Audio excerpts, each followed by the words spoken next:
यत् पदं दर्शितं येन तस्मै श्री गुरुवे नमः। भक्ति भाव भगवंत गुरु चतुरनाय बपुए, इनके पद वंदन किए सो शिव में तत विघ्न कले। महावीर शरीर में तेज भरा, मम संयम बुद्धिमतां यथा निर्भय विचरूं भूमंडल में, सब ही मिल कीजियो ऐसी कृपा, सब ही मिल कीजियो ऐसी कृपा। बोलो बालाजी महाराज की जय हो। हेलो गूंज रही है, ट्रेवल बढ़ा के बेस खत्म कर दो। प्रेम से बोलो हर हर, एकदम बुलंद हो जाए हमारी आवाज। परम मंगलमय परात्पर अखिलेश्वर अकारण करुणा बरुणालय भक्त वांछित कल्पतरो त्रिंदित विंदित देवादिदेव शमशान के वासी भूत भावन बाबा भोलेनाथ का दूसरा स्वरूप ही प्रेमी श्रोता जनों ये शिव महापुराण है। कितने सौभाग्य की बात है, आपके नगर में इस पंजाब की पवित्र भूमि पर भगवान शिव के प्रांगण में ज्येष्ठ मास का पावन पर्व है। इस पावन पर्व पर शिव महापुराण की कथा का आयोजन आज से प्रारंभ हो गया है। तो प्रेमी श्रोता जनों, बड़ी ही सुंदर कथा है आज की। आज का प्रसंग है शिव महापुराण के महात्म की कथा। जैसे भागवत में महात्म की कथा आती है प्रथम दिन में धुंधकारी की कथा, इसी तरह से शिव महापुराण में भी प्रथम दिवस में महात्म की कथा आती है।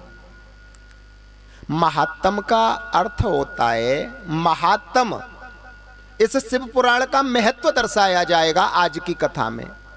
शिव पुराण को करने से क्या लाभ है, शिव पुराण की कथा क्यों की जाती है, इसके सुनने से क्या होता है, इसका पठन पाठन करने से क्या प्राप्ति होती है, ये सब महात्म के माध्यम से आज आपको श्रवण कराएंगे।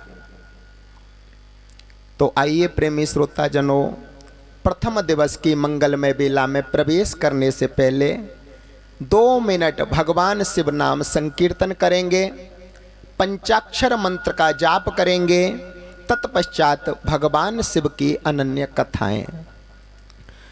ओम नमः शिवाय, ओम नमः शिवाय, नमः शिव बोलो। ओम नमः शिवाय, नमः शिवाय, ओम नमः शिवाय, नमः शिवाय, हर हर भोले नमः शिवाय, नमः शिवाय, ओम नमः शिवाय, हर हर भोले नमः शिवाय, ओम नमः शिवाय, हर हर भोले नमः शिवाय। ओम नमः शिवाय, ओम नमः शिवाय, नमः शिवाय, ओम नमः शिवाय। हर हर भोले नमः शिवाय। ओम नमः शिवाय। ओम नमः शिवाय। हर हर भोले नमः शिवाय।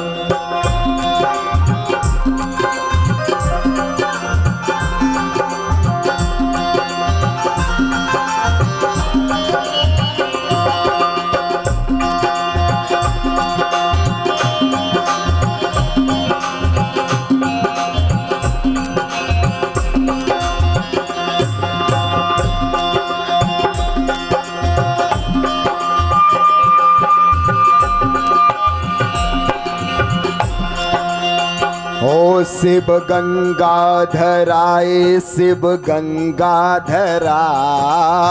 गंगाधराय शिव गंगाधराय। भगवान शिव के मस्तिष्क पर मां गंगा विराजमान है। मीठी मीठी तालियों के साथ बोलते हुए गंगाधराय शिव गंगाधराय। गंगाधराय शिव गंगाधराय। ओ बाघंबराय शिव बाघंबराय, बाघंबराय शिव बाघंबराय। ओ शिव डमरूधराय, शिव डमरूधराय, डमरूधराय शिव डमरूधराय। हर हर भोले नमः शिवाय, नमः शिवाय। जय हो शिवाय। ओ हरे हरे भोले नमः शिवाय। ओम नमः शिवाय, ओम नमः शिवाय। हर हर भोले नमः शिवाय। नमः शिवाय। ओम नमः शिवाय। जय हो हर हर भोले नमः शिवाय। शिवाय ओम नमः शिवाय। हर हर भोले नमः शिवाय। प्रेम से बोलो हर हर महादेव। हले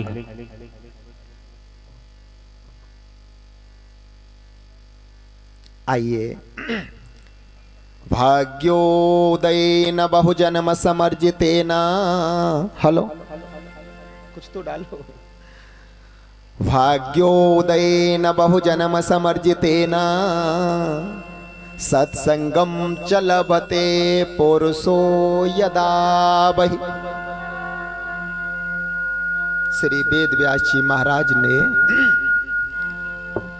कितनी सुंदर बात लिखी है प्रेमी जनों। भाग्यो उदयेन बहुजन्म समर्जितेन। आज ये हम और आप यहां बैठ करके भगवान शिव की चर्चा कर रहे हैं ना, ये मेरे करने से प्रारंभ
भगवान शिव की कथा सुनने का लाभ प्राप्त हुआ है। आपने भागवत की कथा तो बहुत सुनी होंगी, जगह जगह अन्यत्र होती ही रहती हैं। भागवत की कथा से आपको भक्ति और मुक्ति मिल सकती है, लेकिन ये शिव जी की कथा है, शिव महापुराण की कथा है, ये आपको कर्म के बंधन से भी मुक्त करती है। किसी में भी इतनी सामर्थ्य नहीं जो कर्म को मिटा सके, लेकिन भगवान शिव में इतनी सामर्थ्य है जो कर्म को मिटा देगा। चाहे आपका बुरा कर्म हो, चाहे आपका अच्छा कर्म हो, शिव में इतनी सामर्थ्य है प्रेमी जनों। शंकर जी के पास तो अभद्र वस्तु, अछूत वस्तु, अपवित्र वस्तु भी पवित्र हो जाती है। नहीं समझे? जब कोई किसी की मृत्यु होती है और मुर्दे को लेकर के शमशान में जाते हैं तो आकर के सभी नहाते हैं, स्नान करते हैं, क्योंकि मुर्दे को जला करके आए हैं। लेकिन महाकाल में, बाबा उज्जैन में तो पुजारी सुबह नहा करके मुर्दे की ताजा भस्म लेकर के और कपड़े में बांध करके और ऐसे ऐसे करके बाबा की पूरा श्रृंगार करता है। वो क्या पुजारी अपवित्र नहीं होता? वो भी तो मुर्दे की भस्म का स्पर्श करता है। लेकिन प्रेमी जनों, जिस शिव के पास जाकर के अपवित्र वस्तु भी पवित्र हो जाए, या जिस अवगुड़ी को भी परमात्मा शिव के समीप जाकर के शिव की कृपा होने पर अवगुड़ी भी गुड़ी बन जाए, बस वही शिव है। तो आइए शिव की कथा में प्रवेश करते हैं। भगवान शिव की जो कथा है प्रेमी जनों, ये 7 दिन में आपको नवदा भक्ति के रूप में मिलेगी। नवदा भक्ति जो रामायण में भगवान राम ने सबरी को सुनाई थी, भीलनी को सुनाई थी। प्रथम भक्त संतन कर संगा, दूसरी रति मम कथा प्रसंगा। तो ये जो आप कर रहे हो ना, ये दूसरी भक्ति है प्रेमी जनों। पहली प्रथम भगत, पहली भक्ति रामायण में बताई है कि प्रथम भगत संतन कर संगा, संतों की संगति करो। और दूसरी रति मम कथा प्रसंगा, दूसरी भक्ति है भगवान की कथाएं सुनो, कथाएं पढ़ो, घर पे चर्चाएं करो परमात्मा की। तुम किसी से मत डरो, किसी से भी मत डरो, अपने माता पिता से मत डरो, हैं? भाई बंधुओं से मत डरो, ब्राह्मणों से मत डरो, साधु संतों से मत डरो। लेकिन डरना है प्रेमी जनों तो अपने कर्म से डरो, क्योंकि कर्म का फल कोई दूसरा नहीं भोगेगा। कर्म का फल तो स्वयं में भोगना है। चाहे पिता करेगा तो पिता को भोगना है, पुत्र करेगा तो पुत्र को भोगना है, सासू करेगी तो सासू को भोगना है। कर्म का फल नहीं छूटता। गीता में कहा है कर्मण्ये बाधिकारस्ते मा फलेषु कदाचन। कर्म कर हे मानव, सत्कर्म कर। कर्म भी 3 प्रकार के होते हैं, कर्म, अकर्म और विकर्म। तो हे मानव, तुझे कर्म करना है, सत्कर्म बदल करके, सत्कर्म रूपी नाम लगा करके अच्छे कर्म करने हैं। तो ये भगवान शिव की कथा ऐसी श्रवण करना प्रेमी जनों, 7 दिन तक ऐसे श्रवण करना जैसे पुराने जमाने की बूढ़ी माताएं अपने पल्लू में रुपया बांध के रखती थी।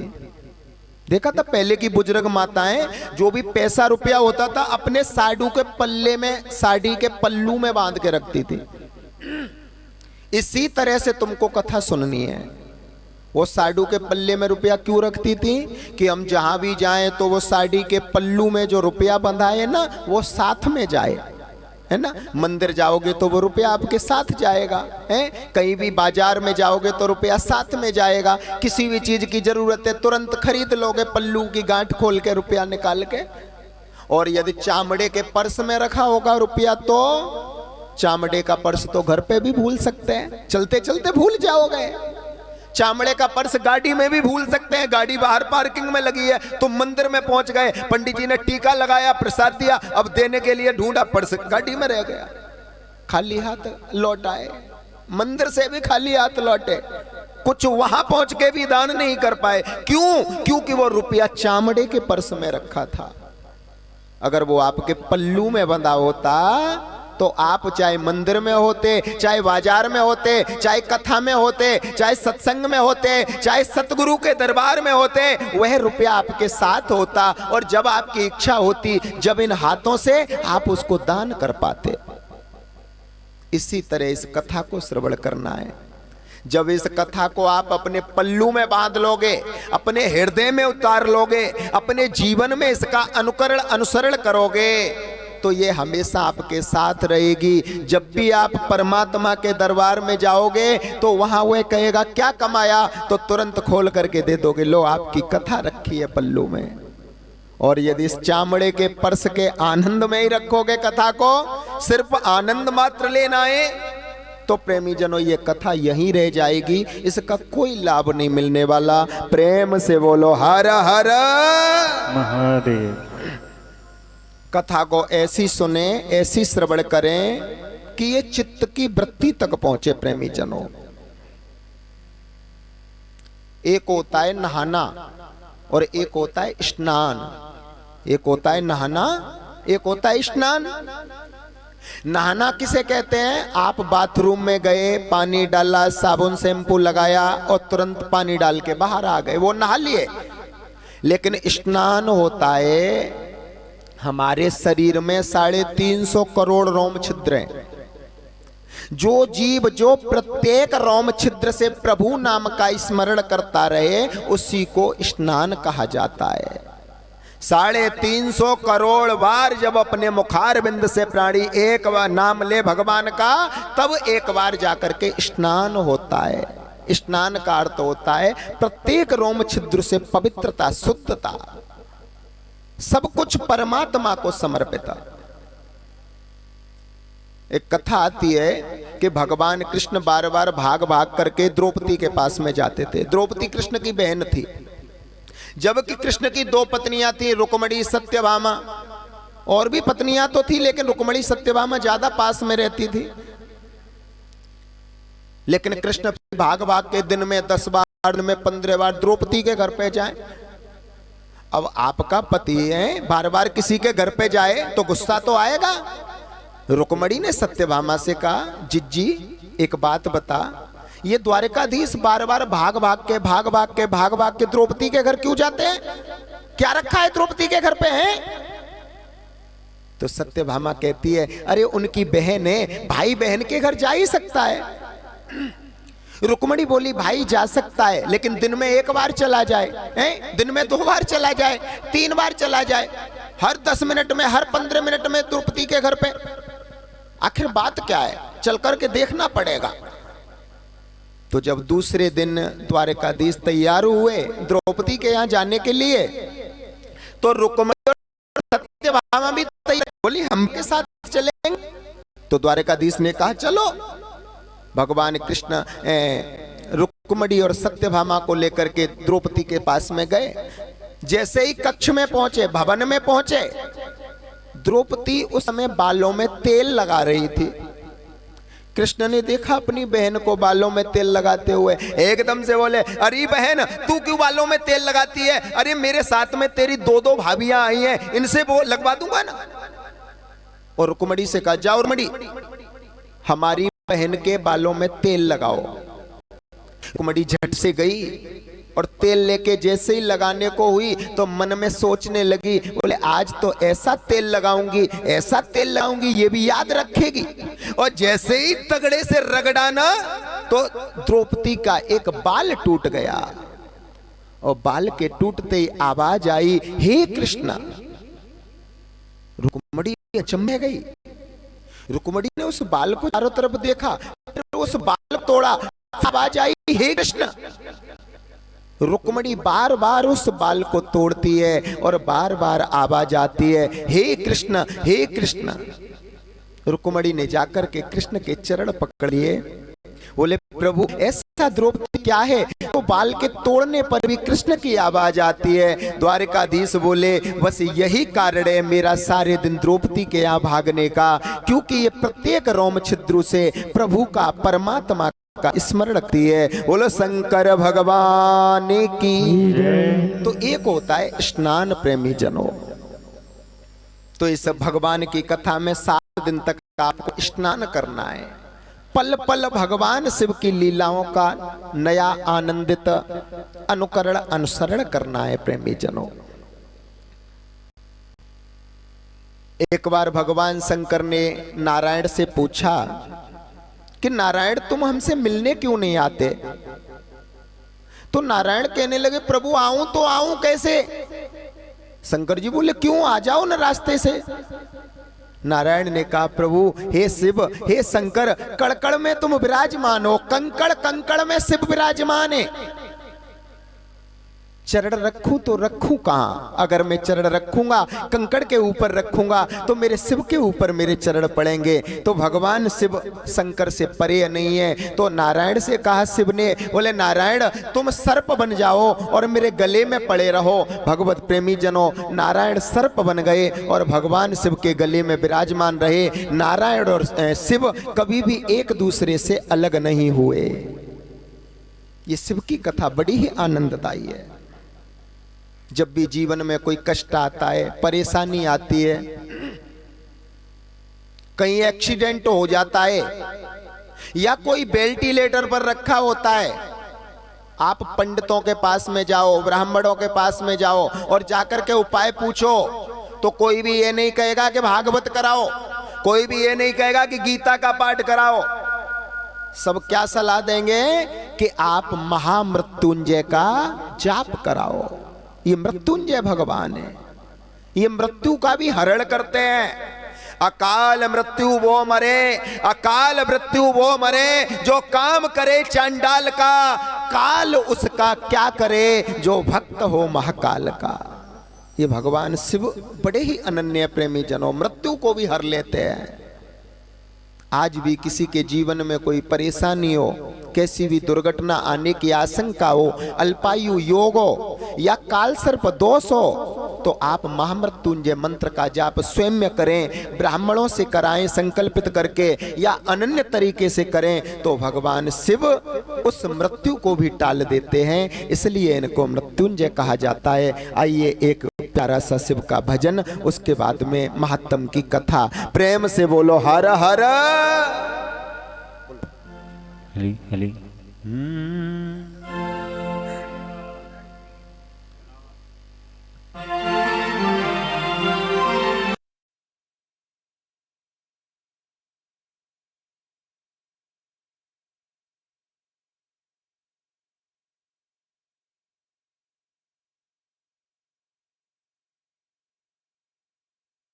सब काम हो रहा है, वो मेरा आपकी कृपा से सब काम हो रहा है।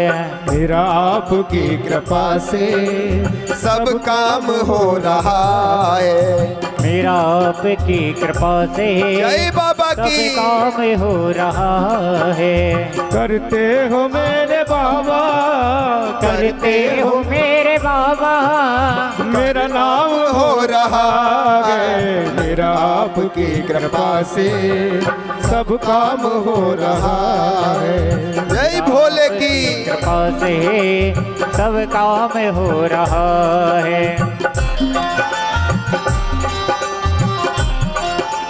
श्री राधे।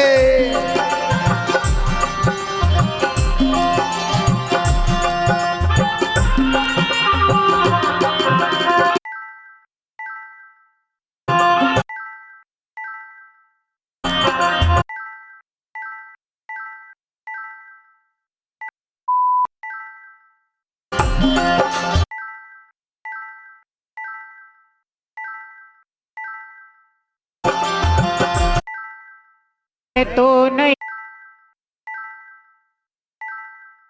आओ, मैं तो नहीं हूँ काबिल, तेरा प्यार कैसे पाऊँ। ओ मैं तो नहीं हूँ काबिल, तेरा प्यार कैसे पाऊं। मैं तो नहीं हूँ काबिल, तेरा प्यार कैसे पाऊँ। ओ टूटी हुई वाणी से गुणगान कैसे गाओ। टूटी हुई वाणी से गुणगान कैसे गाऊँ।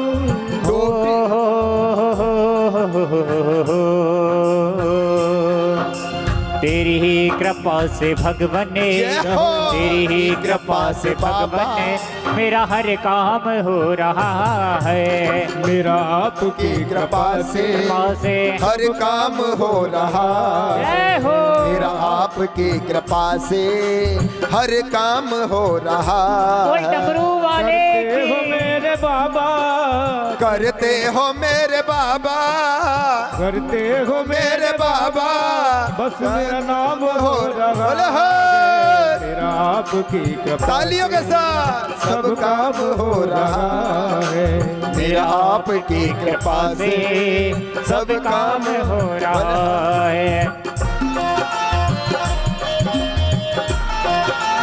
जय शिव शंभू की।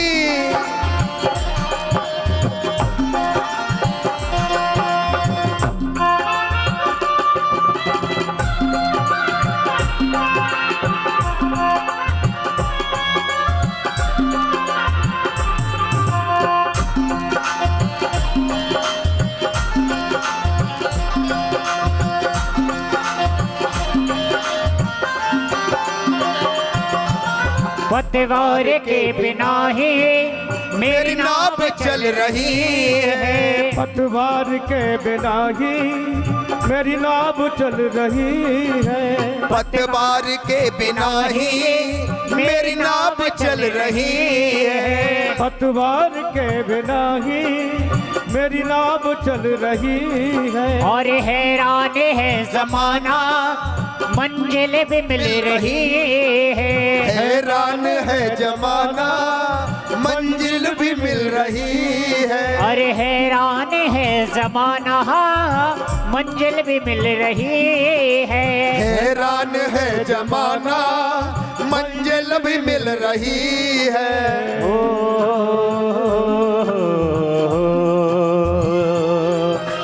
तेरी ही कृपा से बाबा, जय हो। तेरी ही कृपा से बाबा ये हर काम हो रहा है। मेरा आपकी कृपा से सब काम हो रहा है। मेरे भोले वाले बाबा, मेरे भोले वाले बाबा, मेरे भोले वाले बाबा, मेरे भोले वाले बाबा, मेरे भोले वाले बाबा, मेरे भोले वाले वाला, मेरे भोले वाले बाबा, मेरे डमरू वाले बाबा। जय हो। मस्ती में तालियों की सेवा। मेरे भोले भाले बाबा, मेरे डमरू वाले बाबा, मेरे भोले वाले बाबा, मेरे डमरू वाले एक बार सभी बोलेंगे। मेरे भोले भाले बाबा, मेरे डमरू वाले बाबा, मेरे भोले भाले बाबा, मेरे डमरू वाले बाबा, मेरे भोले भाले बाबा, मेरे डमरू वाले बाबा, मेरे भोले भाले बाबा, मेरे डमरू जय वाले हो। मेरे भोले वाले बाबा, मेरे डमरू वाले। जय हो। पतवार के बिना ही मेरी नाव चल रही है। वो पतवार के बिना ही मेरी नाव चल रही है। जय बाबा काशी विश्वनाथ की बोले हो।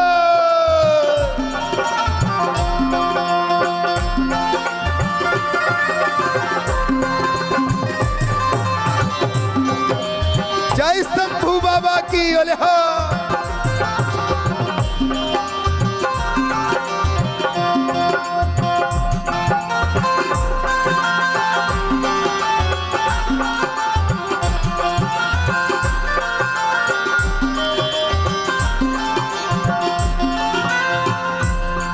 वो तुम कृष्ण बन के आए जब मैं बना सुदामा।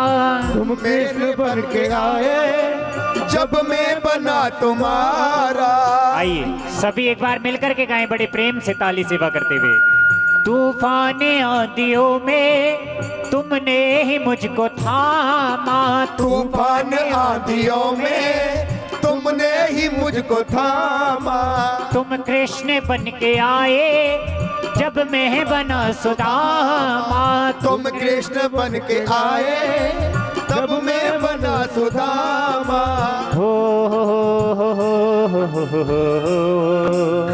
और सभी निवेदन करेंगे, हे बाबा भोलेनाथ, जिस प्रकार से आज हमारी गली में ये कथा हो रही है पावन, इसी प्रकार से ऐसी कृपा करना, हमेशा सुंदर कार्यक्रम होते रहे और आपका संकीर्तन सुनने को प्राप्त होते रहे। और भक्त कहने लगे क्या, अरे होता रहे हमेशा होता रहे हमेशा। आज जो कुछ भी हो रहा है मेरा आपकी कृपा से सब काम हो रहा है। वो मेरा आपकी कृपा से सब काम हो रहा है। तो मेरा आपकी कृपा से सब काम हो रहा है। अरे आराम हो रहा है, सब काम हो रहा है। अरे आराम हो रहा है, मेरा सब काम हो मेरे रहा। बोले बाबा बाबा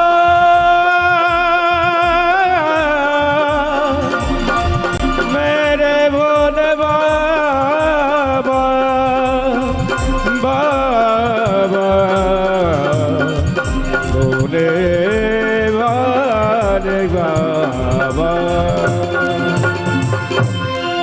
प्रेम से बोलो हर हर महादेव। महादेव।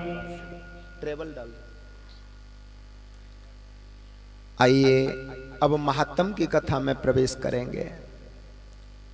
एक गांव था प्रेमी जनों, बास्कल नाम था इस गांव का नाम। इस गांव में लोग रहते थे, उनके बीच में एक ब्राह्मण परिवार रहता था, एक ब्राह्मण रहता था। और वैसे भी प्रत्येक गांव में, प्रत्येक नगर में ब्राह्मण का होना आवश्यक है, क्योंकि ब्राह्मण धर्म का रक्षक है। ब्राह्मण को वेदों में भूदेव कहा जाता है। एक श्लोक आता है ब्राह्मण्य पुराण में, जैसे ये शिव पुराण है ऐसे 18 पुराण है। देवी पुराण, भागवत पुराण है, विष्णु पुराण, शिव पुराण, गणेश पुराण, भविष्य पुराण, मार्कंडेय पुराण, इस प्रकार से 18 पुराण है। अच्छा, वेद 4 हैं, यजुर्वेद, श्याम वेद, ऋग्वेद, अथर्ववेद, इस प्रकार से 4 वेद हैं। 6 शास्त्र हैं, सांख्य शास्त्र, योग शास्त्र, मीमांसा शास्त्र, वैशेषिक इत्यादि। तो एक श्लोक आता है, देवाधीनम जगत सर्वम मंत्राधीनाश्च देवता, ते मंत्रा ब्राह्मणाधीनाश्च भूदेवो ब्राह्मणा। ब्राह्मण को भूदेव क्यों कहा गया है वेदों में? लेकिन कलयुग का प्रभाव है, लोग भ्रमित होते जा रहे हैं, धर्म से ज्यादा अधर्म करते जा रहे हैं, ज्ञान से ज्यादा अज्ञानता के बस में होते जा रहे हैं। क्योंकि ये जो पोम्प एंड शो, माया का चमत्कार है ना, ये हमारी बुद्धि पर, हमारे जीवन पर, हमारे व्यक्तित्व पर हावी हो चुका है। इस श्लोक का सीधा सा अर्थ है, देवाधीनम जगत सर्वम। हम और आप किसके अधीन है? देवताओं के, है ना। पवन देव हवा चला देंगे तो ठंडी ठंडी हवा चले, नहीं तो धूप तेज लगे, गर्मी लगे, देवताओं के अधीन है। इंद्रदेव बारिश कर देंगे तो थोड़ा राहत मिलेगी, खेती भी हो जाएगी, नहीं तो सूखा पड़ जाएगा, अन्न को भी तरस जाएंगे, न धान होगा, न गेहूं होगा, न सब्जियां होंगी। देवताओं के अधीन ही तो है हम और आप। अच्छा, ये देवता किसके अधीन है? देवता होते हैं मंत्रों के अधीन। जिस देवता का मंत्र बोलो वही देवता आएगा, वही कृपा करेगा। देवाधीनम जगत सर्वम मंत्राधीनाश्च देवता, ये देवता मंत्रों के अधीन है। 9 दुर्गे में माता जी की प्रार्थना करो, माता जी की दुर्गा सप्तशती का पाठ करो, देवी पुराण का पाठ करो, दुर्गा चालीसा का पाठ करो, माता जी की कृपा होने लगे। महावीर जयंती के दिन हनुमान जी का पूजन पाठ करो तो बालाजी की कृपा हो। तो देवता होते हैं मंत्रों के अधीन। देवाधीनम जगत सर्वम मंत्राधीनाश्च देवता, मंत्राधीनाश्च देवता, ते मंत्रा ब्राह्मणाधीनाश्च। और वो मंत्र बोलने का अधिकार किसको है? ब्राह्मण को। ते मंत्रा ब्राह्मणाधीनाश्च भूदेवो ब्राह्मणा, इसलिए ब्राह्मण को पृथ्वी का देव कहा गया है। लेकिन कलयुग का प्रभाव, सांसारिक व्यवस्थाएं, ब्राह्मण भी कर्म से पतित होते गए, क्षत्रिय भी पतित होते गए, शूद्र भी पतित होते गए, वैश्य भी पतित होते गए, एक दूसरे के गुणों अवगुण को धारण करते गए और भूल गए, वर्ण संकर बनते जा रहे हैं। लेकिन प्रेमी जनों, ये कलयुग है, धर्म को बचाना होगा। इस कलयुग में ज्यादा समय नहीं लगता। सुख दुख और कर्म का फल आप इसी जीवन में भोग लोगे। अगर किसी का गलत किया है तो गलत मिलेगा, और अच्छा किया है तो अच्छा मिलेगा। ये कलयुग है, ज्यादा समय नहीं लगता। रामायण में लिखा है, कल जुग जुगई समान नहीं, जो नर करे विश्वास। इसके समान कोई युग नहीं है प्रेमी जनों। आज आप किसी का भला करके देखो, आज आप किसी का भला करके देखो, 3 दिन में, 3 महीने में, नहीं तो 3 वर्ष के अंदर भले का उल्टा क्या होता है? बोलो, भला लिखो फिर उसका उल्टा पढ़ो, भले का उल्टा लाभ। 3 वर्ष में, 3 दिन में या 3 महीने में उसका लाभ मिलेगा। ये कलयुग है। तो इस नगर में ये जो ब्राह्मण रहता है ना, इस ब्राह्मण का नाम है देवराज। यथा नाम तथा गुड़, जैसा नाम है ना वैसे ही गुड़ है। लेकिन ये मन बड़ा बुरा होता है, बहुत गंदा होता है। मन के बिगड़ने के 2 रास्ते होते हैं प्रेमी जनों। आज से 20 वर्ष की पीढ़ी इतनी व्यवस्थित क्यों थी? आज की युवा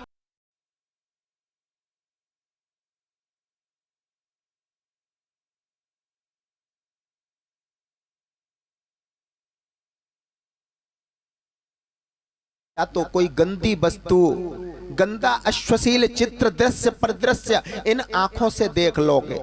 या तो मन आंखों के द्वारा बिगड़ेगा, या मन कानों के द्वारा बिगड़ेगा। इन कानों से कोई गंदी बात सुनोगे, गंदी विचार कानों के माध्यम से हृदय तक जाएंगे तो मन बिगड़ जाएगा। ये जो कथाएं होती है ना, कथा सुनने की जरूरत इन बुजुर्गों को नहीं है, इन बूढ़ी बड़ी सासू माओं को नहीं है कथा सुनने की जरूरत। इनको अब कथा सुन के क्या करना, इनका तो जीवन निकल गया। कथा की जरूरत आज की युवा पीढ़ी को है प्रेमी जनों। आज की युवा पीढ़ी जब कथा को सुनेगी, ये कथाएं क्यों होती हैं?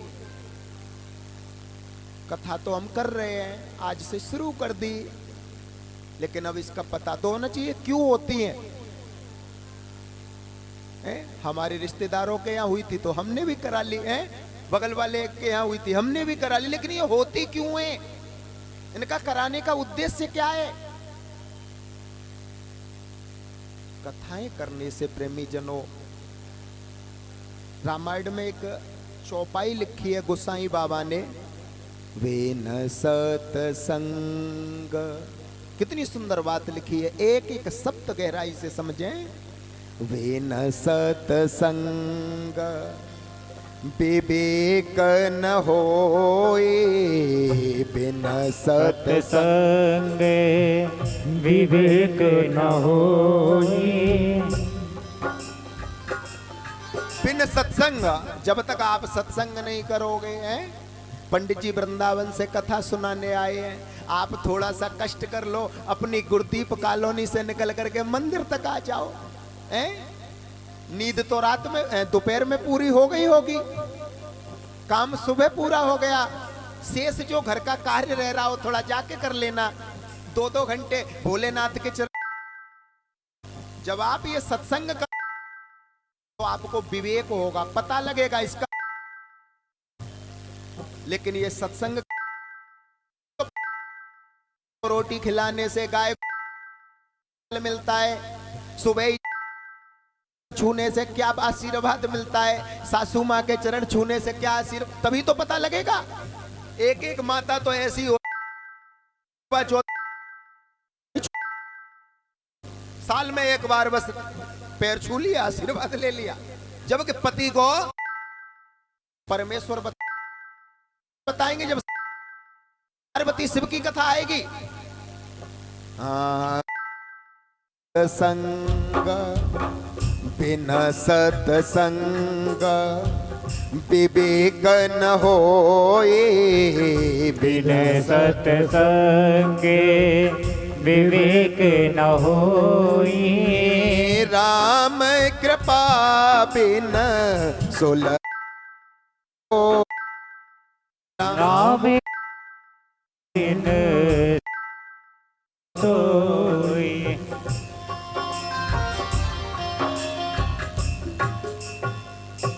कितनी तो उसको जब चौपाई को पूरी किया, कृपा बिन सुलभ न सोई। बिन सत्संग, ये जो सत्संग कर रहे हैं इससे विवेक हो रहा है हमको भी आपको। सनातन धर्मियों के हृदय में जो जंग जम गई है पाप,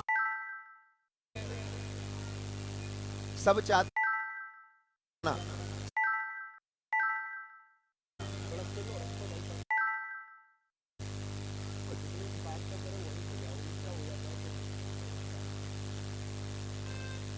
प्रेम से बोलो हर हर।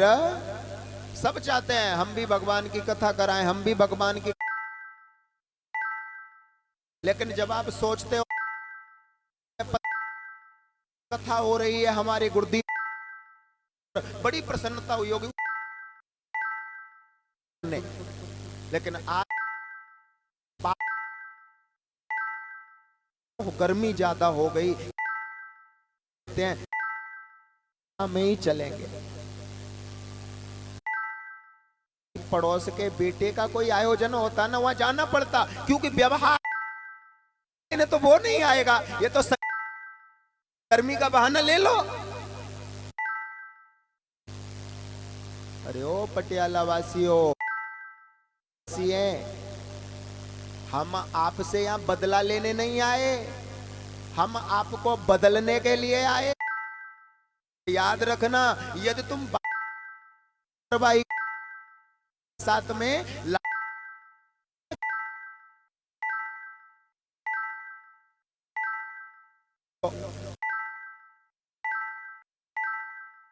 जैसे ही कथा पूरी हुई तो इसलिए निवेदन है कि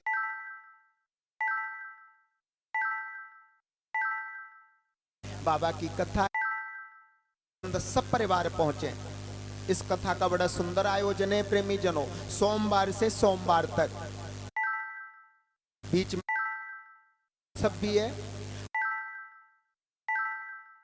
सेवक बुलाए हमने, जो उज्जैन में शमशानी होली करते हैं ना बाबा के यहाँ, उनको बुलाया हुआ है। शमशानी होली हो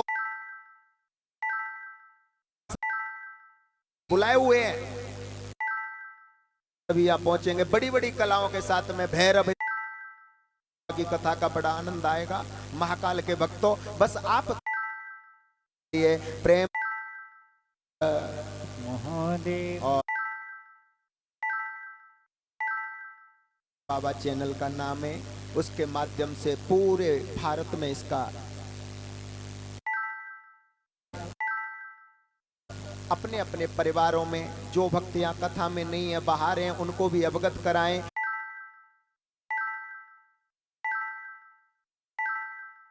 गुरु पुराण की कथा चल रही है, उसका विशेष प्रसारण है। इसके बीच में रोजाना रुद्राभिषेक हुआ करेगा प्रेमी जन।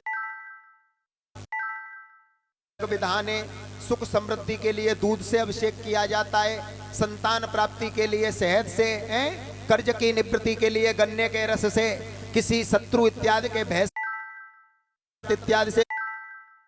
तो हमारे आचार्य महोदय, मंदिर के आचार्य महोदय काल बाबा का नित्य करेगा, बार नित्य बैठा कर बाबा की शाम को 3 घंटे महा जोर से बोलो हर हर।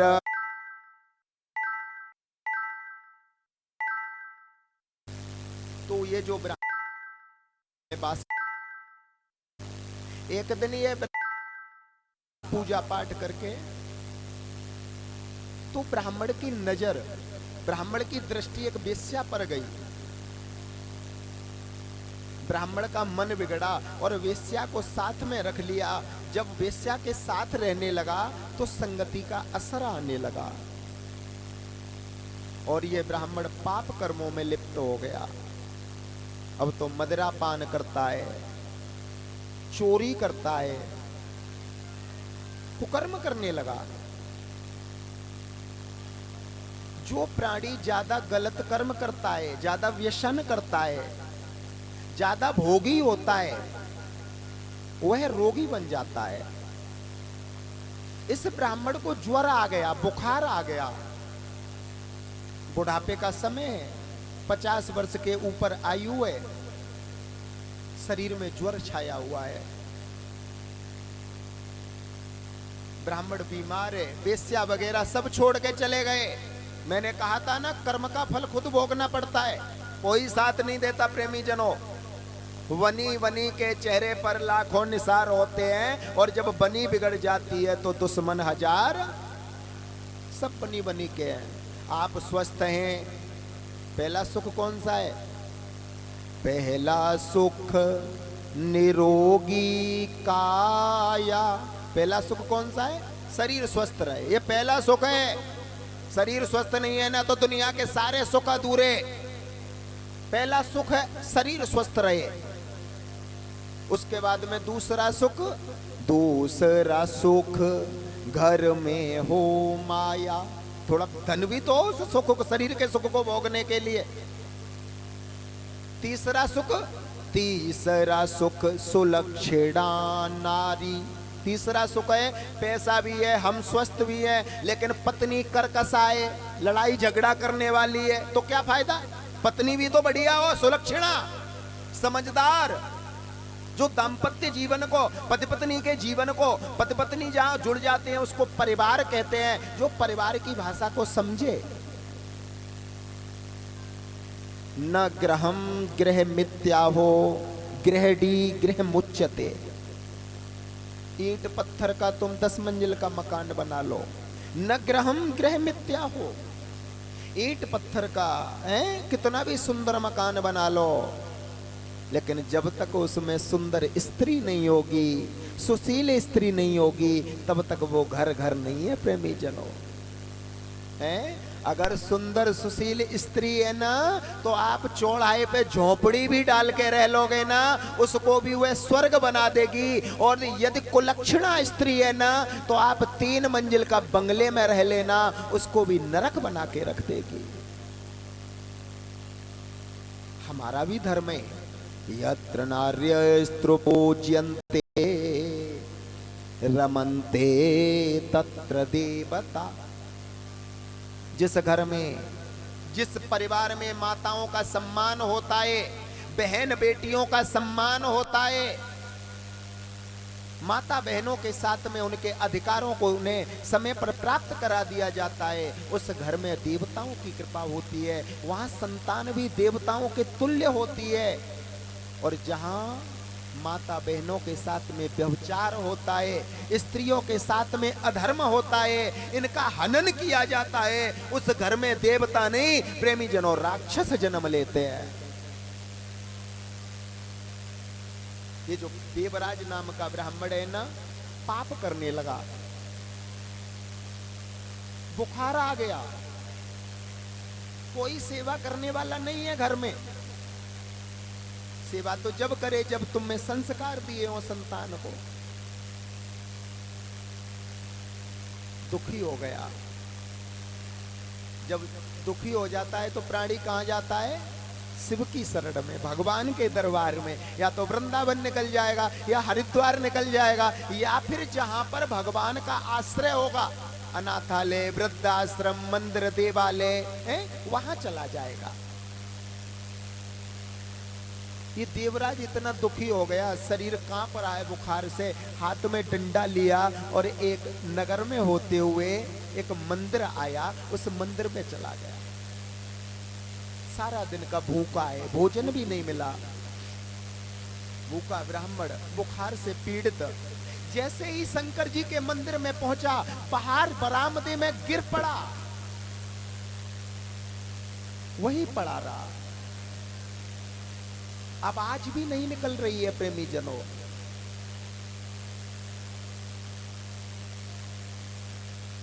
श्री सूत जी महाराज कहते हैं, हे शौनकाद ऋषियों, उस मंदिर में शिव जी की कथा चल रही थी। ब्राह्मण ने पहले तो कथा सुनी, क्योंकि वहां पड़ा रहा तो आवाज तो कानों में आई। अच्छा, भगवान का नाम भले ही आप गलती से लो या जानबूझ करके लो, फल तो मिलेगा। नहीं समझे, लाइट का तार होता है ना, चाहे तुम जानबूझ के पकड़ो या धोखे से पकड़ो, करंट तो लगेगा। तो भगवान का नाम चाहे आप मजबूरी में लो, चाहे गलती से लो, चाहे धोखे से लो, उसका फल तो मिलेगा। अब इसने कथा सुन ली। रात को क्या हुआ कि वो मंदिर में प्रसाद चढ़ा दिया था ना, तो रात के अंधेरे में इसको चोरी की आदत थी, भूख लगी। जब ये कुछ चोरी करने के लिए अंदर घुसा के कुछ खाने को मिल जाए, अंधेरे में ढूंढ रहा था तो कुछ गिर पड़ा, आवाज हुई। आवाज सुनते ही जो मंदिर में लोग सो रहे थे ना, अरे पकड़ो पकड़ो, वो जग गए, चोर चोर पकड़ो। और इस पापी को पकड़ने लगे। ये अपने प्राण बचा करके भागने लगा और वहीं मंदिर के पास में एक नदी बह रही थी, प्राण बचा के नदी में कूद गया और नदी में डूब करके इसकी मृत्यु हो गई। बोला शंकर भगवान की। शिव पुराण कहती है, शिव पुराण कहती है कि 3 मरे हुए को मुक्ति नहीं मिलती। प्रेमी जनों, स्वर्ग नहीं मिलता, मुक्ति नहीं मिलती। किस किस को? सांप के काटने से मृत्यु हो जाए, अगर सांप काट ले और मौत हो जाए, सांप के काटने से मृत्यु हो जाए, नदी में डूब करके मृत्यु हो जाए, और स्त्री के हाथों मृत्यु हो जाए, तो इनको मुक्ति नहीं मिलती है, प्रेत बन जाते हैं। जैसे धुंधकारी को वेश्याओं ने माला तो वो प्रेत बन गया, देवराज प्रेत बन गया, इधर उधर भटकने लगा। लेकिन अंतिम मति सो गति, शिव जी की कथा सुनी थी इसने। भगवान शिव ने जब गहराई में जाकर के देखा, बोले इसने अंतिम समय पे मेरी कथा सुनी है। और शिव तो कर्म को मेटते हैं ना, कितनी भी गलतियां हो जाएं माफ कर देते हैं। बड़ा कौन है? बड़ा वही है जो माफ कर दे। क्षमा बड़े को चाहिए, छोटे ने को उत्पात। उत्पात कहते हैं गलतियों को। वो बड़े ही क्या जो क्षमा नहीं करें, और वो बच्चे ही क्या जो गलती नहीं करें। सबका अपना अपना स्वभाव होता है प्रेमी जनों। अंतिम समय पर भगवान शिव की कथा सुनने से इस देवराज को शिवलोक की प्राप्ति हुई। शंकर जी के गढ़ आ गए हैं, गले में रुद्राक्ष की माला पहने हैं, माथे पर त्रिपुंड लगाए। आकर के देवराज से बोले, देवराज तुम्हें तो शिवलोक में चलना है। यमराज के दूत बोले, महाराज इसने तो पाप कर्म किया है, ये तो नरक में जाएगा, पाप भोगेगा। तो शंकर जी के गढ़ों ने कहा कि हे यमदूतो, भगवान शिव का इसने स्मरण किया है, और शिव तो जगत का कल्याण करते हैं। इस पृथ्वी के देवता कौन है? हैं? पृथ्वी के देवता हैं शिव जी। भगवान विष्णु कहाँ रहते हैं? बैकुंठ में। इंद्र कहाँ रहते हैं? स्वर्ग में। ब्रह्मा कहाँ रहते हैं? ब्रह्मलोक में। लेकिन शंकर जी कहाँ रहते हैं? पृथ्वी लोक में। शिव जी की कृपा से पाप कर्म करने वाले देवराज को मुक्ति मिली प्रेमी जनों। अंतिम मति सो गति। इस प्रकार से महात्म की कथा का एक चरण संपन्न होता है। दूसरा चरण में विदुंग की कथा आती है। जब तक जीव अपने आप को समर्पित नहीं करता, परेशानी कहाँ आती है पता है? हम अपने आप पे भरोसा करते हैं, अपनी प्लानिंग करते हैं, परेशानी बस वहीं शुरू हो जाती है। जब द्रौपदी का चीर खिंच रहा था तो द्रौपदी ने क्या किया? अपने हाथों से उसे खींचा, दुशासन के हाथों में से पल्लू को। सोचने लगी मैं रोक लूंगी, लेकिन नहीं रोक पाई। फिर क्या करता है प्राणी? दूसरे अपने परिवार के लोगों पे भरोसा करता है। जब अपना शरीर काम नहीं करता तो सोचता है मेरा बड़ा बेटा है ना फौज में, वो मेरा अच्छा इलाज कराएगा। परिवार के लोगों पे भरोसा करता है, बड़ी बहू मेरी सेवा कर देगी। लेकिन समय व्यतीत होता है प्रेमी जनों, और परिवारी जन भी साथ नहीं देते। द्रौपदी ने अपनी शक्ति पर भरोसा टूट गया, सोचा पांचों पांडव साथ देंगे, पांडवों में नहीं साथ नहीं दिया। तो फिर प्राणी क्या करता है, जब परिवार भी साथ नहीं देता तो सोचता है ये समाज के पंच लोग हैं, ये सब तो मेरा साथ देंगे। लेकिन जब वो भी साथ छोड़ देते हैं, भीष्म पितामह द्रोणाचार्य जैसों ने भी साथ नहीं दिया, तब याद आई सुनेरी मैंने निर्मल के प्रभु राम। जिसका कोई नहीं होता ना, उसका परमात्मा होता है।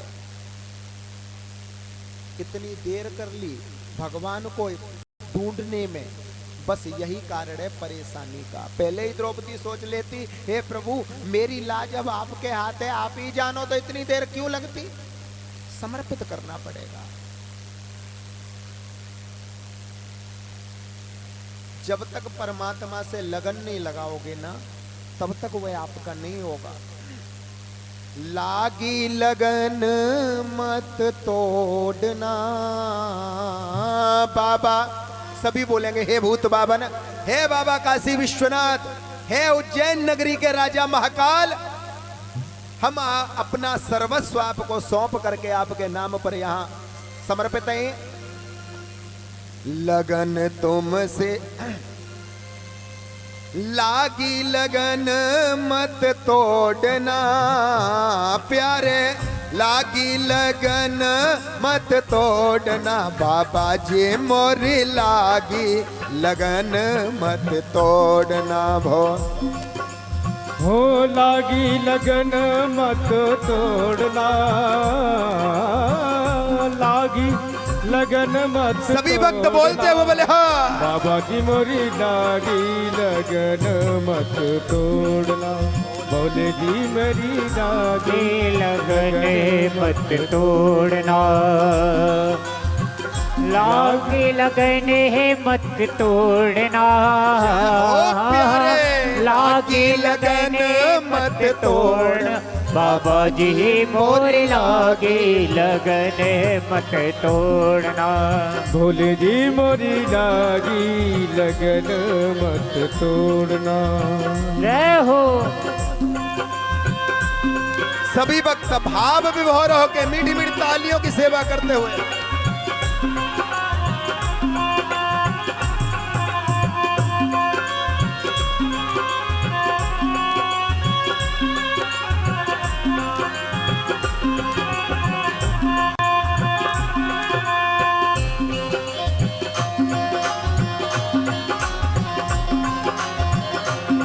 भोले की।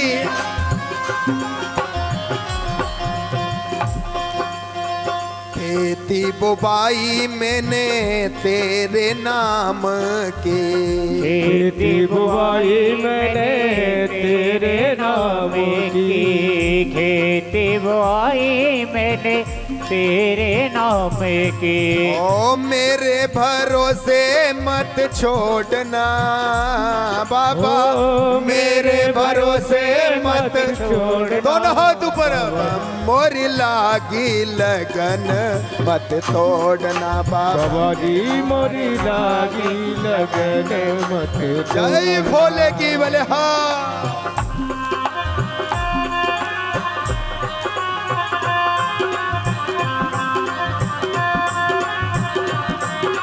श्री राधे।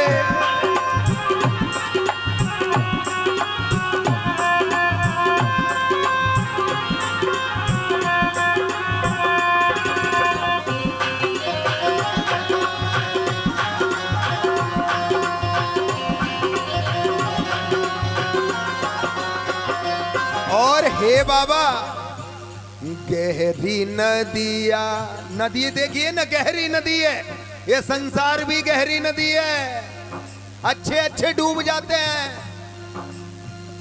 गहरी नदिया नाव पुरानी, गहरी नदिया नाव पुरानी। केवटिया किसको कहते हैं? बस चलाने वाले को, गाड़ी चलाने वाले को ड्राइवर, घोड़ा चलाने वाले को घुड़सवार, ऐसे ही नाव चलाने वाले को केवट कहते हैं, और इस जीवन रूपी नाव को, परिवार रूपी नाव को, धर्म रूपी नाव को, ये सब हम और आप केवट बन के चला रहे हैं। गहरी नदिया नाव पुरानी, गहरी नदिया नाव पुरानी, केवटिया ते रोना दानी, केवटिया तेरो नागा। ए बाबा, हम नहीं जानते इस नाव को किस तरफ लगाना है, इसलिए हमने अपने हाथ आपके हाथों में पकड़ा रखा है।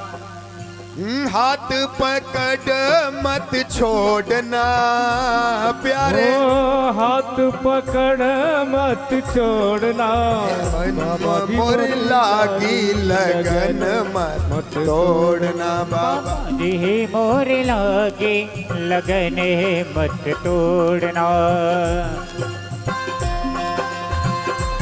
जय बाबा काशी विश्वनाथ की बलिहार। ओहो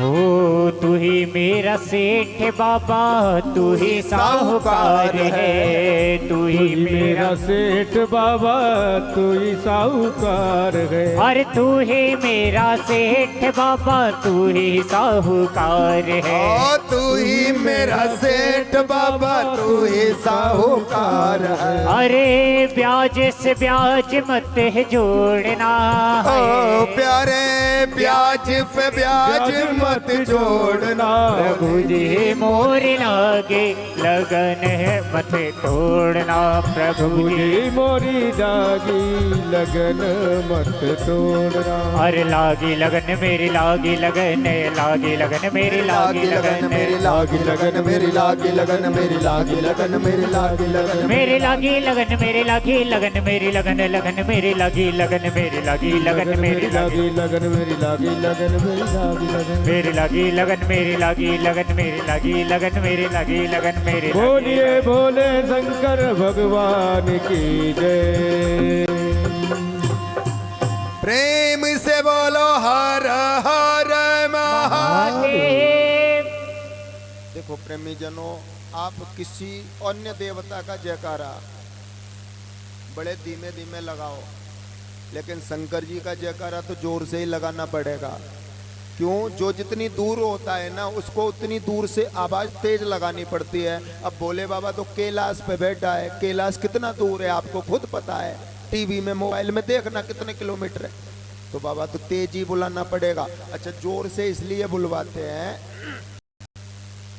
कि आपके यहाँ जो कथा हो रही है ना, हमने जानकारी ली थी तो पता लगा 3-4 वर्ष बाद, लगभग कोरोना समय से पहले की हुई है यहाँ। तो भूत होते हैं ना, वो हृदय में बैठ गए हैं। अब वो भूत जोर से बोलोगे तो बाहर निकलेंगे, और आपके हृदय में शंकर जी बैठे, तो भक्ति जागृत हो है, तो जोर से बोलना पड़ेगा, हर हर महादेव शंभू। आज का आदमी किसी को सिखाने के लिए नहीं आता है। आज का आदमी किसी को सिखाने के लिए नहीं आता है। आज का आदमी जगाने के लिए आता है। प्रेमी जनों, आज का आदमी जगाने के लिए आता है। आज का प्राणी सो चुका है, जाग नहीं रहा है, सो चुका है आज का प्राणी। आज के युवाओं ने मंदिरों में जाना बंद कर दिया है। मंदिर बूढ़े हो गए हैं, युवा पीढ़ी मंदिर नहीं जाती। आज के युवाओं ने मंदिर जाना बंद कर दिया है। क्योंकि आज के अर्जुन ने अपने प्रश्न बदल लिए हैं, और जब अर्जुन ने प्रश्न बदल लिए तो तुमको भी उत्तर बदलने होंगे। अब पुराने उत्तर काम आने वाले नहीं हैं। नए उत्तरों का प्रयोग करना होगा, अपने जीवन को बनाना होगा। पुराने उत्तर काम नहीं आएंगे। अगर पुराने ही उत्तर प्रयोग करोगे तो तुम भटक जाओगे, तुम्हारा नुकसान होगा। एक बार दो मित्र रामू और श्यामू एक विद्यालय में पढ़ते थे। रामू होशियार लेकिन श्यामू बुद्धू, लेकिन दोनों के नंबर बराबर।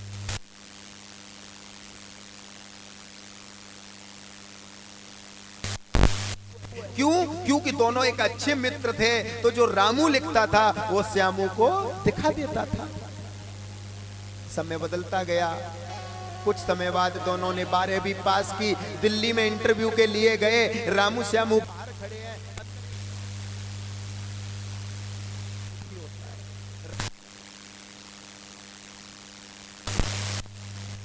जो मुझे दिखा देगा, ये तो इंटरव्यू है, तो तू तो निकल जाएगा, मैं रह जाऊंगा।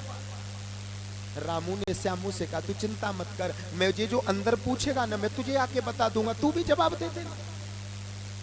रामू अंदर पहुंचता है। इंटरव्यू में पहला प्रश्न करता है जो इंटरव्यू करने वाला होता है,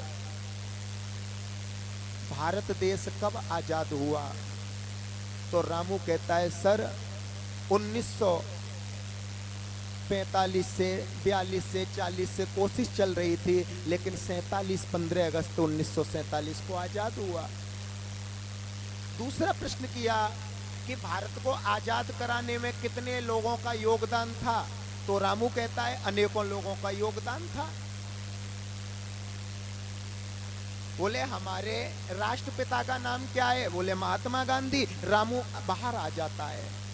श्यामू पूछता है बड़ी उत्सुकता से, क्या प्रश्न थे? तो उसने वही तीनों के उत्तर बता दिए। बोले, पहला प्रश्न था कि भारत कब आजाद हुआ, तो पहले का तो उत्तर है 1947, कोशिश चल रही थी 1940 से। और बोले दूसरे का है अनेकों लोगों का सहयोग, और तीसरे का उत्तर है राष्ट्रपिता का नाम महात्मा गांधी। अब श्यामू अंदर जाता है। इंटरव्यू वाला प्रश्न करता है, तुम्हारा जन्म कैसे हुआ?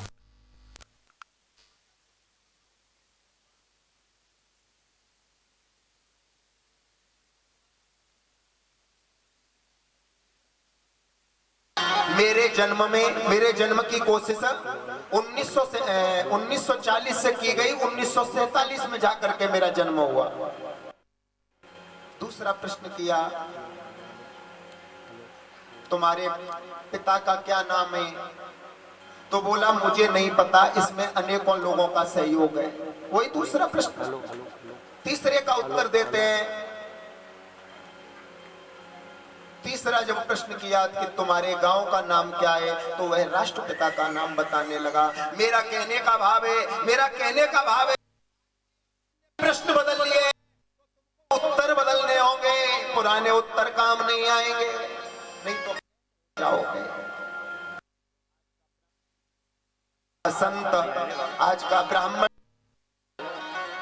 तुमको समझाने नहीं प्रेमी जनों, तुमको जगाने के लिए आया है।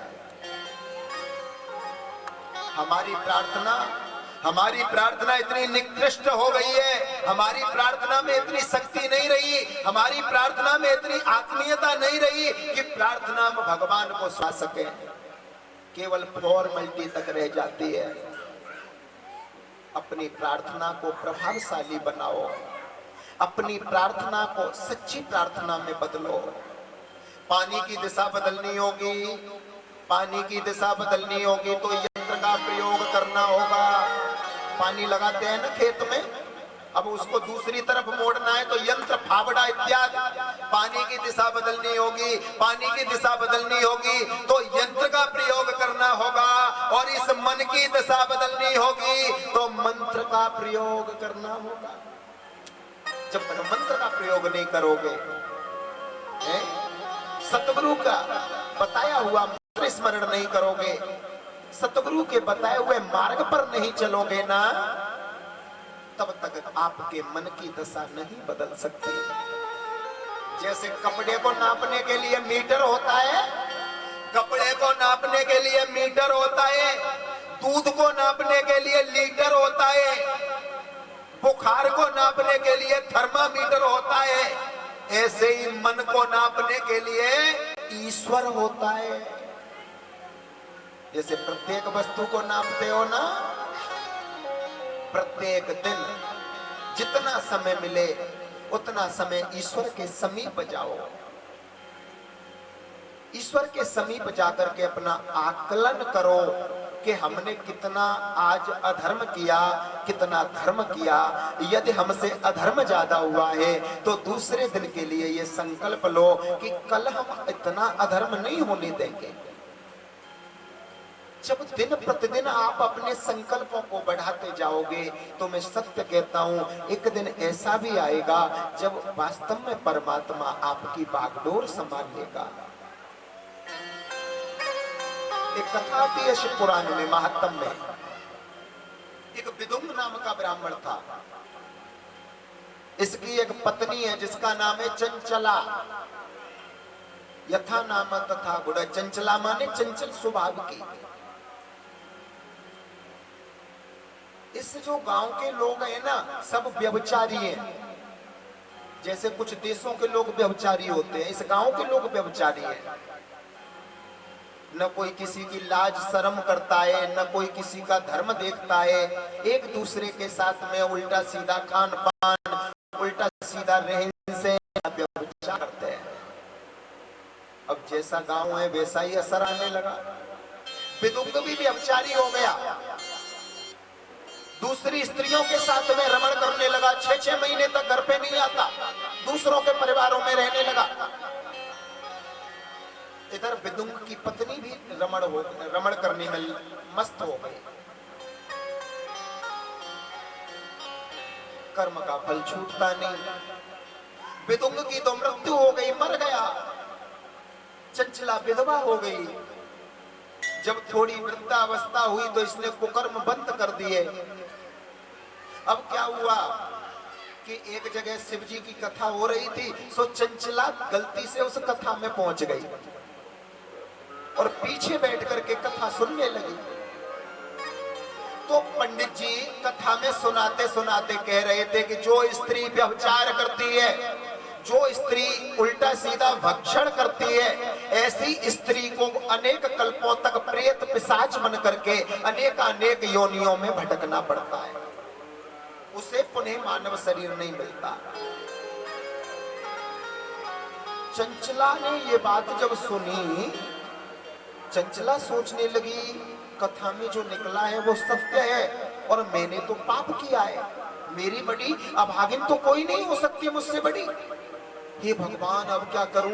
मैंने तो बहुत बड़ा पाप कर दिया। मुझे तो पता ही नहीं था कि ये सब पाप का कितना बड़ा परिणाम होगा। चंचला दुखी हो गई। श्री सूत जी महाराज कहते हैं, सोन का दृश्य हो। जब कथा बंद हो गई, पूरी हो गई, सब जानने लगे, चंचला बैठी रही और जब देखा कि ब्राह्मण अकेले हैं तो चंचला उठ करके आई, हाथ जोड़ करके पंडित जी से बोली, हे पंडित जी, मैं बहुत बड़ी अभागिन हूं। मैंने अपने जीवन में बहुत से पाप कर्म किए हैं। महाराज, आप कथा में बता रहे थे कि जो स्त्री या जो पुरुष व्यभिचार करते हैं उनको प्रेत पिशाच बन करके नरक की यातनाएं भोगनी पड़ती हैं। महाराज, मैंने बहुत पाप किया है, मेरा पति भी बहुत पापी था। मुझे उपाय बताओ, मैं इस पाप कर्म से कैसे मुक्ति मिले? ब्राह्मण ने कहा, हे चंचला, जिस शिव जी की कथा को सुनने से तेरे हृदय में श्रद्धा जगी है, जिस शिव की कथा से तेरे हृदय में श्रद्धा जगी है, बस यही शिव की कथा तेरा कल्याण करेगी। तो बोले, मैं क्या करूं? बोले, तू जा करके काशी में भगवान शिव की कथा सुन, तेरा कल्याण हो जाएगा। चंचला ने अपने पति की जो अस्थियां थी एक कलश में भरा, उसकी भस्म को एक पोटली में बांधा, सारा श्रृंगार त्याग दिया, गले में रुद्राक्ष धारण किए, माथे पर त्रिपुंड लगाया, केसों की जटाएं बनाई, ओम नमः शिवाय, ओम नमः शिवाय, ओम नमः शिवाय का स्मरण करती हुई काशी के लिए चल पड़ी। काशी विश्वनाथ की स्तुति करने लगी। भगवान शंभु का कीर्तन करते करते काशी में पहुंची। काशी में संत मुनि बाबा विश्वनाथ की स्तुति कर रहे हैं। हर हर महादेव शंभो काशी विश्वनाथ गंगे। हरे हरे महादेव शंभो काशी विश्वनाथ गंगे। बाबा के सभी ज्योतिर्लिंगों का आवाहन करते हुए बोले हाँ।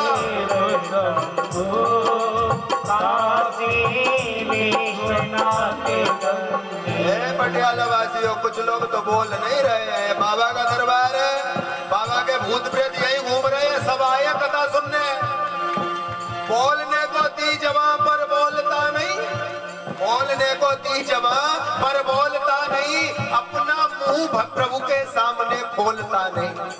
आज का ये बोलना, आज का ये बोलना उस दिन याद आएगा कि तू बोलना तो चाहेगा पर बोल नहीं। ऑक्सीजन लगी होगी, बड़ा होगा, खूब कहेंगे बच्चे पिताजी राम बोलो। अब कोशिश कर रहा है, बोलना तो चाहेगा पर बोल नहीं। और ये जो आप वक्त दे रहे हो ना, ये वक्त आप जो शिव के दरबार में दे रहे हो, कई लोगों के पास समय नहीं निकल पाएगा, निकालना होगा। सच बताओ कितना कमाते हो महीने में? 10,000, 50,000, कोई कोई तो 2 लाख कमाते होंगे, बड़ी बड़ी व्यापार होंगे। लेकिन आप मरोगे, सच बताना उसमें से साथ जाएगा। लेकिन आप इस कथा में 10 मिनट दे दो, 2 घंटे दे दो, 7 दिन दे दो, मैं स्टाम्प में लिख के कह दूंगा आप मरोगे तो ये सब साथ जाएगा। ओ काशी विश्वनाथ गंगे, काशी अमरनाथ गंगे, हर हर महादेव शंभो काशी विश्वनाथ गंगे। ओ काशी अमरनाथ गंगे, काशी बैजनाथ गंगे।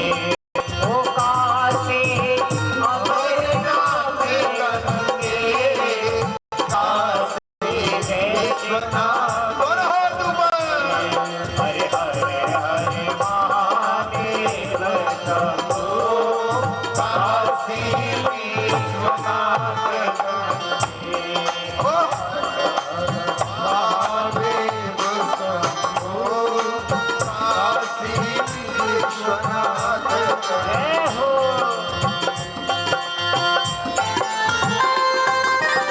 जय बाबा केदारनाथ की बधाई।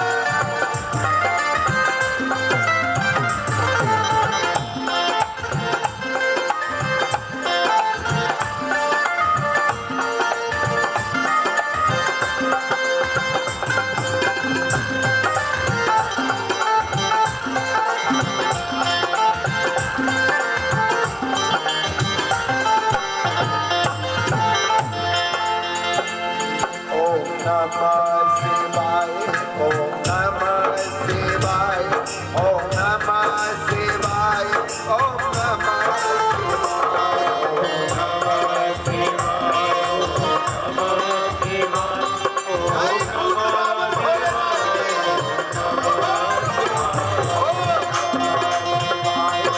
नमः शिवाय, ओम नमः शिवाय,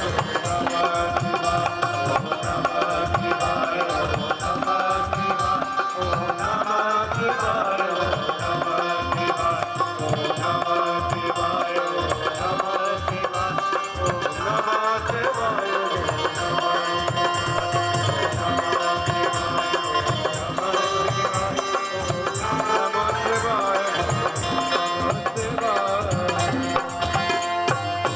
प्रेम से बोलो हर हर। देखो प्रेमी जनों, ये जो कुछ भी हम सुना रहे हैं कथा के माध्यम से, ये सब आपको ही सुना रहे हैं। ऐसा नहीं समझो किसी और को बता रहे हो हम, है ना। एक बार हम ग्वालियर में कथा कर रहे थे, तो ऐसे ही हम कथा में कहते थे रोजाना सभी प्रेम से बोलो, सभी प्रेम से बोलो।